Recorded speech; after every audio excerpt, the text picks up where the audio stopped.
नमस्कार, आप देख रहे हैं रिपब्लिक भारत का डिजिटल प्लेटफॉर्म। मैं हूं आपके साथ शिखा शर्मा।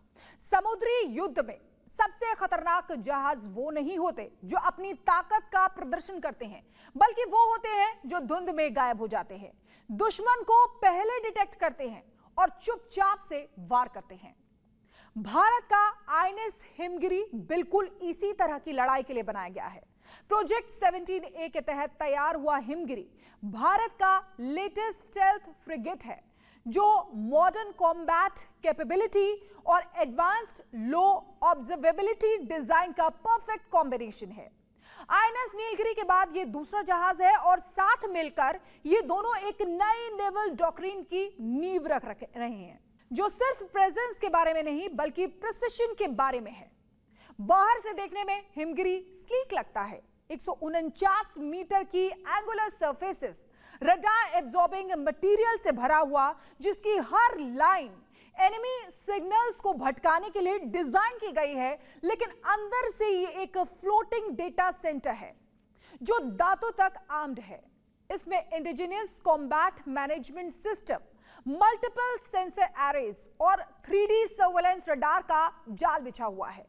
हवा में, पानी पर या पानी के नीचे कोई भी खतरा रेंज में आने से पहले ही डिटेक्ट हो जाता है।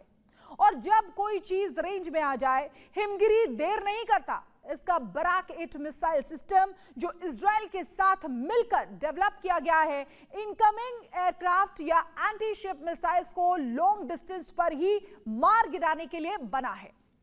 यह सिस्टम पहले से कॉम्बैट टेस्टेड है और इसकी एक्यूरेसी और किल प्रोबेबिलिटी दोनों हाई हैं। पास आने वाले थ्रेट्स के लिए क्लोज इन वेपन सिस्टम है, जो बुलेट्स की बारिश करके इनकमिंग मिसाइल्स या ड्रोन्स को टुकड़े टुकड़े कर देता है। लेकिन डिफेंस तो सिर्फ आधी कहानी है। हिमगिरी को सच में खतरनाक बनाता है इसका ऑफेंसिव पावर। इसमें ब्रह्मोस लगा है, शायद दुनिया की सबसे तेज क्रूज मिसाइल। आवाज की रफ्तार से 3 गुना तेज ये 400 प्लस किलोमीटर दूर से एनिमी शिप्स या कोस्टल टारगेट्स को तबाह कर सकती है। एक लॉन्च, एक हिट और टारगेट खत्म। इसके साथ टॉर्पीडोज, एंटी सबमरीन रॉकेट्स और मल्टी रोल हेलीकॉप्टर डिप्लॉय करने की कैपेबिलिटी है, यानी सरफेस पर डोमिनेंस और डीप वाटर में हंटिंग दोनों। और यह तेज भी है। 55 किलोमीटर प्रति घंटे की टॉप स्पीड है और 5500 नॉटिकल माइल्स की रेंज के साथ आईएनएस हिमगिरी बिना रिफ्यूलिंग के अंडमान से गल्फ तक जा सकता है। इस तरह की एंड्योरेंस इसे ब्लू वाटर ऑपरेशंस के लिए परफेक्ट बनाती है। सिर्फ इंडियन कोस्टलाइन की रक्षा नहीं, बल्कि उससे कहीं आगे पावर प्रोजेक्शन के लिए जो चीज और भी इंपॉर्टेंट है, वो ये कि इसका 75% से ज्यादा हिस्सा भारत में बना है। प्रोपल्शन सिस्टम से लेकर डेटा नेटवर्क्स तक सब कुछ indigenous garden research ship builders and engineers में ये कंस्ट्रक्ट हो रहा है और इसके सिबलिंग्स मैज़ेगॉन डॉक लिमिटेड से निकल रहे हैं। जब पूरी दुनिया फॉरेन डिपेंडेंसीज से बचने की कोशिश कर रही है, तब भारत उन गिने चुने देशों में से है जिसके पास full spectrum warship production capability है। लेकिन ग्लोबली हिमगिरी कहां खड़ा है? चाइना के टाइप 054A फ्रिगेट्स को देखिए। संख्या में ज्यादा है लेकिन कम स्टेल्थी है और ब्रह्मोस जैसी सुपरसोनिक स्ट्राइक कैपेबिलिटी भी नहीं है। यूएस नेवी के freedom class littoral combat ships तेज हैं, लेकिन स्पीड और मॉड्यूलरिटी के लिए एंड्योरेंस और सर्वाइवेबिलिटी का सैक्रिफाइस करते हैं।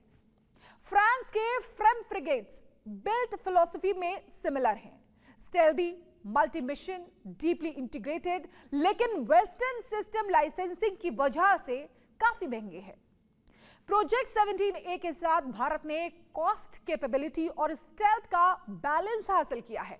आईएनएस हिमगिरी दुनिया का सबसे पावरफुल शिप नहीं है, लेकिन अपनी कैटेगरी में सबसे एफिशिएंट हो सकता है। यह डिस्ट्रॉयर बनने की कोशिश नहीं करता, जरूरत भी नहीं है। ये जो करता है वो है बैटल स्पेस को क्वाइटली और डिसाइसिवली कंट्रोल करना। आने वाले डेकेड में ये शिप्स भारत की मैरीटाइम प्रेजेंस का नेवल टिप बनेंगे। बे ऑफ बंगाल में अरेबियन सी में और बढ़ते हुए इंडो पैसिफिक में, क्योंकि नेवल वॉरफेयर में सबसे डेडली चीजें रोर नहीं करती हैं, वो ग्लाइड करती हैं। और आईएनएस हिमगिरी ग्लाइड करने, हंट करने और दुश्मन को पता चलने से पहले गायब हो जाने के लिए डिजाइन किया गया है। तो आने वाले समय में आईएनएस हिमगिरी भारत की ताकत में इजाफा करेगा और दुश्मनों के छक्के छुड़ाएगा।